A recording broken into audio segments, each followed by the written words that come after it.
Hey guys, welcome back. Thanks for tuning in. Today's video, I got a special invited guest. Basically, it's dealing with probates, and the topic is how we got a seller to become a wholesaler, and this is his story.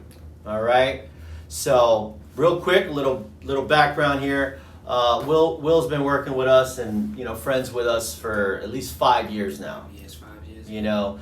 I met Will through an actual probate deal that his parents had, and a lot went into this deal. There was about $110,000 worth of liens and violations with the city, and we needed Will as the executor of the state to, kind of man the project, and he definitely, stood tall and manned the project. We helped him, guide him. We went, downtown. We got the liens negotiated down from 115 down to like 12,000. Between 12 and 10. Yeah, it's like these are risks that you have to take sometimes. Once you dig deep and then you do your research and things like that. So these are some of the risks that you have to take. And not be scared of the work. And so, but that's not the story here. The storyline is how, we met Will, how things were to how things became, and I want him to share his story with you guys on the struggles and the victories. Because a lot of people like to sit here and talk about all the wins and how much money they made and this and that, but nobody talks about the failures, the losses, and those things build your character.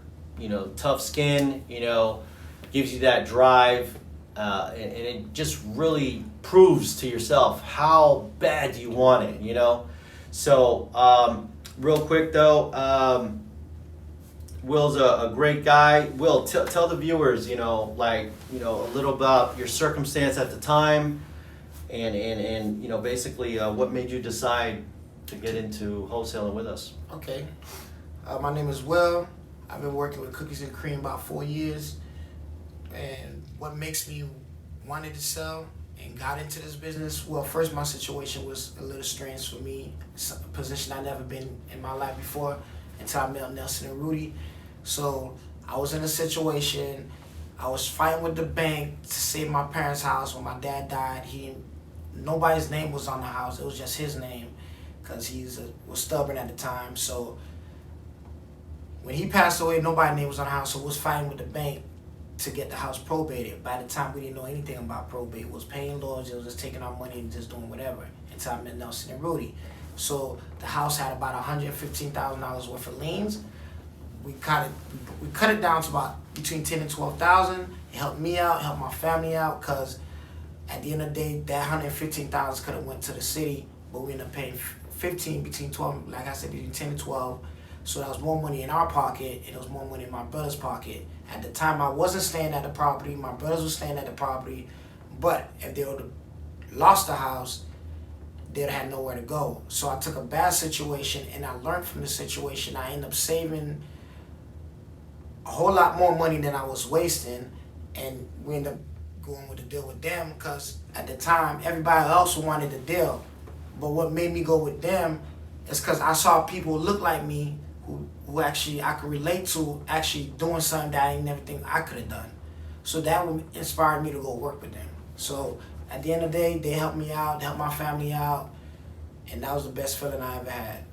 We gave that opportunity. Yeah. After working so closely with Will, we decided to say, you know what, I think Will would be great at doing this, because we saw the excitement that he had with real estate. We didn't really know like where he got that from, but he just had an excited light in his eye, and we connected with him well, and we connected with him period. And we said, like, all right, so when we closed this deal, man, he didn't have a car at the time, and I was like, well, you definitely need a car because it's part of what we were looking for as far as like strategic wise and positions. So someone to go knock on doors, okay? Because you got different aspects of it, right?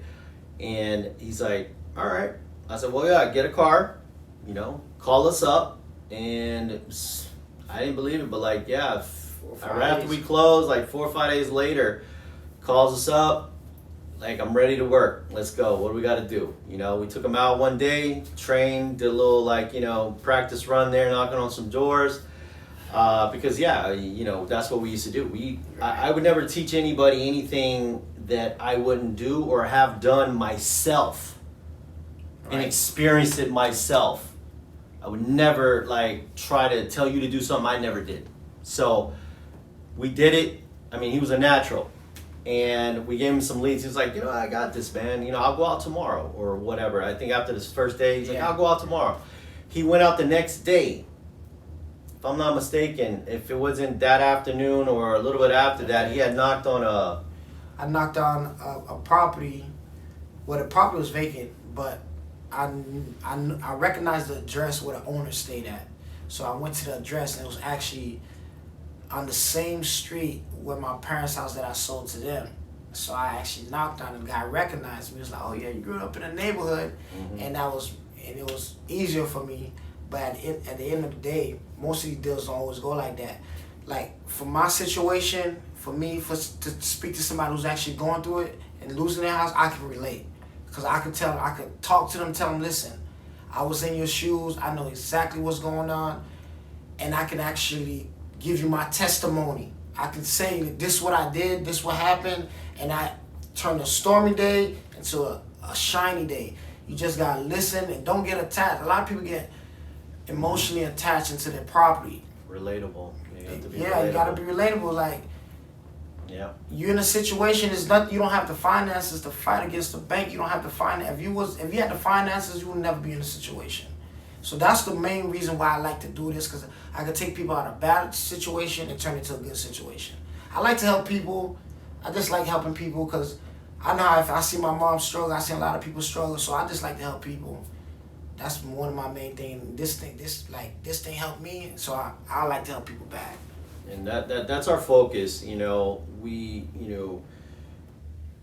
look at it that way first and foremost. You know, it's kind of the saying that I always keep in the back of my mind. You know, I never want to chase money, because I used to do that my whole life. Yeah. I'm chasing every deal. I'm chasing money. Anything I kill out there, I get to eat. You know what I mean? Don't get me wrong. That's a certain kind of mentality you have to have. But then at the same time, I also learned that, you know, let the money chase you. Yeah. How do you do that? Well, you know, you give back. You know, it's not all about just taking. Like, don't just take. But, like, give, you know.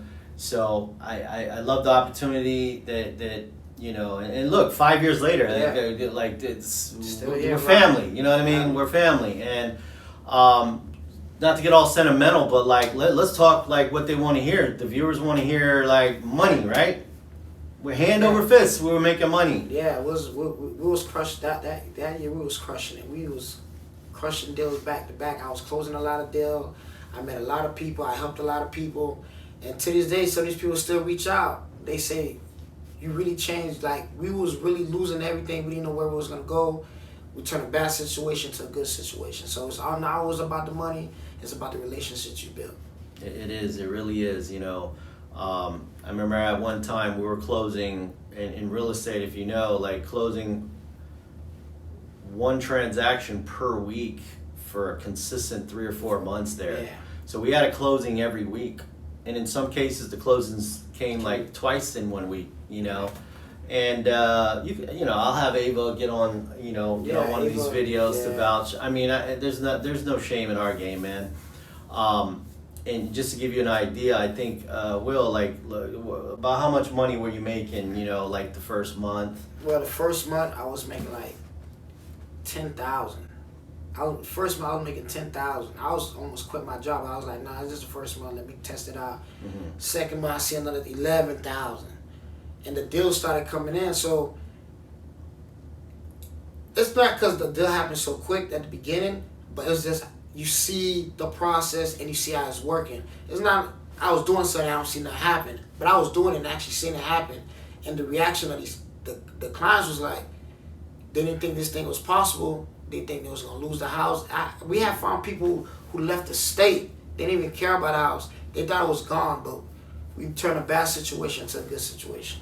Yeah, I mean, if that's what you're looking for to change your life and turn your bad situation into a good situation, it's like taking the first step, you know. Yeah, you gotta lead. And then that's why I wanted to bring Will on here to kind of like relay that message to you folks. And again, it's a gratification and satisfaction that you get also by helping people, because Right. I mean, that's what it is for me. I mean, you can earn a living, and it's such a good feeling, you know, that you can help people, because you help one person, that extension leads to his siblings, his family, his children, my family, I don't have children, but like my family, and it branches up, because you help one person, but that it's a 10x effect. Right. It helps 10 other people that you don't even see in other ways. Yeah. So, and not only that, like, you know, the knowledge of information, the knowing that you can count on somebody, you know, and, you know, it's been a great journey. But just to wrap up that, the last question I wanted to ask Will here is basically what advice or tips, or one tip, two tips, or what would advice you would say to somebody watching this right now who you know, wants to get started doing this? Like, what would your tip to them be? My tip, it's not about the money. Don't get distracted. Don't get frustrated. Just keep pushing, and you're gonna get there. Cause it's been a couple of times I got distracted, but with my mentors next to me, especially living in Miami, it's a lot of distractions. So just stay focused, keep grinding, push, and you're gonna get it. You're gonna get it. Time's the essence. Don't waste your time on. You'll know what's the good deals, what's not the bad deals, and think about your clients. Don't only think about the deal, think about your client. Because at the end of the day, without the client, you don't have any deal. What's the secret sauce, though? What gets you up after getting, you know, shot down, rejected, not picking up a deal in 2 weeks, wasting gas money, wasting yeah, like even money. like sometimes in 1 month, driving around town, not making money. You know what keeps me motivated? Because that same client that I spoke to 3 weeks ago who didn't want to give me the deal calls me back and says, I was getting screwed over to this person gave me a contract, I didn't know. Then they call me back, because first impression is the most important impression. I spoke to them, I told them exactly what I was gonna do, and then somebody else came behind me and told me they was gonna do this, and it didn't happen that way. So they come back to me because I told them exactly what's gonna happen. So always trying to be the truthful as possible, because honesty. These people, they'll find out if you're lying. Transparency. You gotta tell the people the truth, be transparent, because they'll find out. Yeah. For sure, they'll find out. They'll find out, and you know what stands out, and you know, by being honest and being transparent in every deal. He said it. Just because someone else is going to offer them more money doesn't mean that that's actually what's going to happen.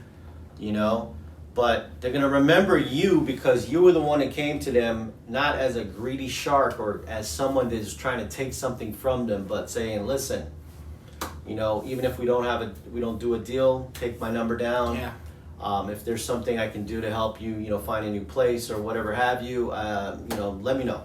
Right. So you got to have a kind heart. You got to make yourself impressionable. And I guarantee you, 9 out of 10 times, regardless of the bombardment or the competition that's coming at the particular seller or person that you're dealing with, they're going to remember you. Yeah. You know, and if you go a month or you go a week or a couple, you know, just know that as long as you're doing something that's going to help somebody, that Right. you know, it's going to come back to you. You know, so appreciate it, guys. Yes, sir. Sorry, time. You know, hit that like button. Hit that like. Smash that subscribe button, man. And Good until next content time. coming. See you guys. Yes, sir.